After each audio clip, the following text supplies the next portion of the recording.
السلام علیکم، میں اسد اللہ خان ہوں۔ نون لیگ کا عہد ہے اور بریتوں کا موسم ہے۔ لوگ بری ہو رہے ہیں، رانا ثناء اللہ صاحب بری ہو گئے، اس سے پہلے حمزہ شہباز اور شہباز شریف خود بری ہو گئے۔ جو ایف آئی اے کا منی لانڈرنگ کا کیس تھا اس سے صاف نکل آئے، ٹرائل نہیں چلا، بری ہو گئے۔ رانا ثناء اللہ انسداد منشیات کے کیس میں ٹرائل نہیں چلا، بری ہو گئے۔ اور اس کے علاوہ مریم نواز کا ٹرائل چلا اور بری ہو گئیں، سزا ختم ہو گئی۔ اس کے علاوہ سلمان شہباز صاحب جو واپس نہیں آ پا رہے تھے، واپس آ گئے، تو ان کو بھی بریت مل جائے گی اگر وہ جا کر درخواست دائر کریں گے۔ تو بریتوں کا موسم چل رہا ہے اور نون لیگ کے خوش قسمتی کے دن چل رہے ہیں، خوشخبریاں روزانہ ان کو مل رہی ہیں۔ ایک اور شخصیت ہے نون لیگ کی، بلکہ دو اہم شخصیات ہیں، ان کو بھی کل بریت ملنے جا رہی ہے۔ صاف نظر آتا ہے کہ ان کو بھی بری کر دیا جائے گا۔ اور یہ جو دونوں شخصیات ہیں، ان میں سے ایک کا نام ہے خواجہ سعد رفیق اور دوسرے کا نام ہے خواجہ سلمان رفیق۔ ان دونوں کا آپ جانتے ہیں کہ کیس چل رہا ہے لاہور کی نیاب عدالت میں، اور ان کی جو ہاؤسنگ سوسائٹی ہے، پیراگون ہاؤسنگ سوسائٹی، اس کا یہ کیس ہے جس پر ان پر الزام یہ تھا کہ انہوں نے سرکاری زمین کو اپنی سوسائٹی میں استعمال کیا اور اس میں جو ہے وہ سرکاری خزانے کو نقصان پہنچایا اور انلیگل طریقے سے اپنی سوسائٹی بنائی۔ یہ کیس جو ہے وہ ان کا چل رہا ہے احتساب عدالت کے جج قمر زمان کے پاس۔ اس کیس کی سب سے اہم بات یہ تھی، اس میں ٹرائل چل رہا ہے، ٹرائل ہو رہا ہے، اس میں فرد جرم عائد ہو گئی تھی، ٹرائل ہو رہا ہے، گواہان بھی ریکارڈ ہوئے ہیں کافی سارے، اور کچھ گواہان باقی بھی ہیں، آدھے سے زیادہ ہو گئے ہیں شاید، اور آدھے کے قریب یا اس سے کچھ کم باقی ہیں۔ اور سعد رفیق صاحب جو ہیں، ان کے کیس کی اہم بات یہ ہے کہ ان میں ایک شخص وعدہ معاف گواہ بن گیا تھا، کیسر امین بٹ۔ یہ وعدہ معاف گواہ بن گیا تھا اور اس نے لکھ کر دیا تھا کہ، اور عدالت کے سامنے بیان دیا تھا کہ جو ہے وہ یہ پیراگون کے جو مالک ہیں سلمان رفیق اور سعد رفیق، یہ اور وہ اس کے شیئر ہولڈر ہیں، اور انہوں نے خواجہ سعد رفیق اور سلمان رفیق کے کہنے پر سرکاری زمین کو اس سوسائٹی میں شامل کیا۔ یہ بیان اس نے دیا تھا کیسر امین بٹ نے، جو ظاہر ہے خود وعدہ معاف گواہ بن گئے، لیکن ان کا یہ سٹیٹمنٹ بڑا ان دونوں کے لیے ڈیمیجنگ تھا، کیونکہ اس کی بنیاد پر یہ کیس کھڑا ہو گیا۔ اچھا، اب جو بریت کی درخواست آئی ہے، اس میں دلچسپ بات یہ ہے، اس میں کہا گیا ہے کہ جی جو کیسر امین بٹ تھا، اس کو نیب کی حراست میں تشدد کر کے بیان دلوایا گیا اور وہ اپنے بیان سے اب منحرف ہے۔ کیسر امین بٹ جو ہے وہ منحرف ہو گیا اور اس نے کہا کہ درخواست دے دی ہے کہ یہ تشدد ہوا نیب کی حراست میں اس کے اوپر، اور اس نے یہ بیان اپنی مرضی سے نہیں دیا بلکہ مجبوری میں دیا، کیونکہ اس پر تشدد ہوا نیب کی حراست میں۔ اب ہم یہ جانتے ہیں کہ نیب کی حراست میں کیمرے لگے ہوتے ہیں اور نیب کی حراست میں کسی پر تشدد نہیں ہوتا، یہ میں آپ کو وثوق سے کہہ رہا ہوں، کیونکہ میں جب یہ نیب لاہور میں کئی دفعہ گیا، وزٹ کیا، سیلز بھی دیکھے، کیمرے لگے ہوئے ہیں اور اے سی لگے ہوئے ہیں اور بڑا کمفرٹیبل ماحول ہے وہاں پر، اگرچہ جیل ہوتی ہے لیکن تشدد نہیں ہوتا وہاں پہ۔ تو کہا گیا کہ نیب کی حراست کے دوران اس پر تشدد کر کے بیان دلوایا گیا، اس لیے جو ہے وہ یہ بیان، اس بیان کی کوئی اہمیت اور حیثیت نہیں ہے۔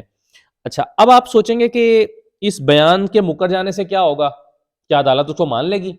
تو دیکھیں، رانا ثناء اللہ کے کیس میں بھی ایک بیان دیا تھا پہلے اے این ایف کے وکلاء نے، اے این ایف کے جو افسران ہیں انہوں نے، اور انہوں نے کہا تھا کہ رانا ثناء اللہ سے یہ 15 کلو ہیروئن برآمد ہوئی ہے۔ لیکن اب تازہ جو انہوں نے ابھی 2-3 دن پہلے جب بریت ہوئی ہے رانا ثناء اللہ کی، تو اس میں جو بیان دیا ہے، اس میں دیا کہ نہیں جی، ہم تو وہاں موجود ہی نہیں تھے، نہیں سوری، ہم وہاں موجود تھے مگر ہم نے دیکھا نہیں، اپنی آنکھوں سے نہیں دیکھا 15 کلو ہیروئن کا تھیلا، تو میں ڈیوٹی پر تھا، میں نے رانا ثناء اللہ کو گرفتار کر لیا، میں نے کوئی نہیں دیکھی، مکر گئے۔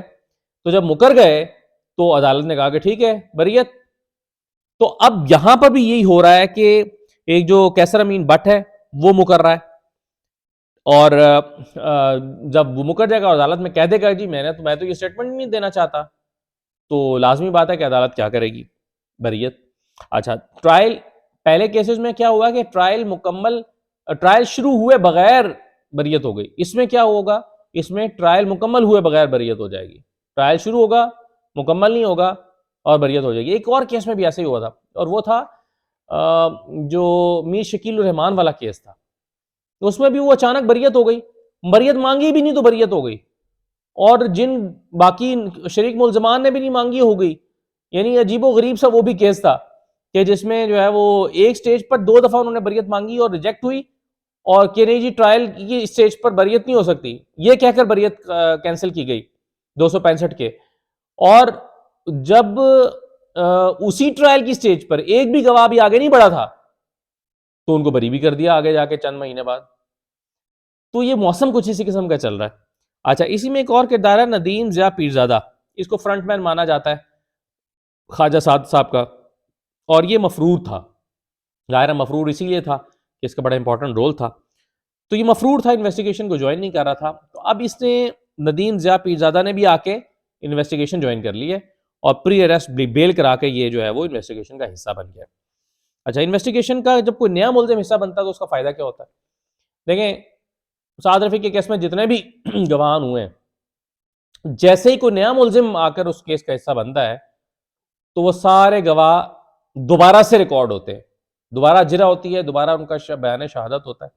کیوں؟ کیونکہ اب نیا ملزم آ گیا، اس کا بھی حق ہے قانونی طور پر کہ وہ بھی اپنے سامنے اپنے گواہان کو سنے اور ان کے اس کے سامنے، کیونکہ گواہان کا بیان ملزم کے سامنے ریکارڈ کرنا ہوتا ہے.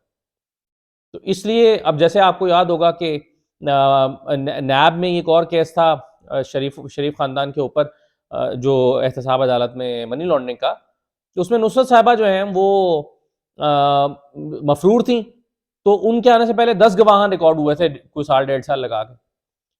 تو نصرت صاحبہ جب آئیں اور انہوں نے انویسٹیگیشن جوائن کی، خود نہیں آئیں، اپنے نمائندے کے ذریعے انہوں نے جوائن کی، تو وہ سارے گواہ دوبارہ ریکارڈ ہونا شروع ہو گئے کہ جی اب تو نیا آ گیا جی، حالانکہ وہ خود نہیں آئیں.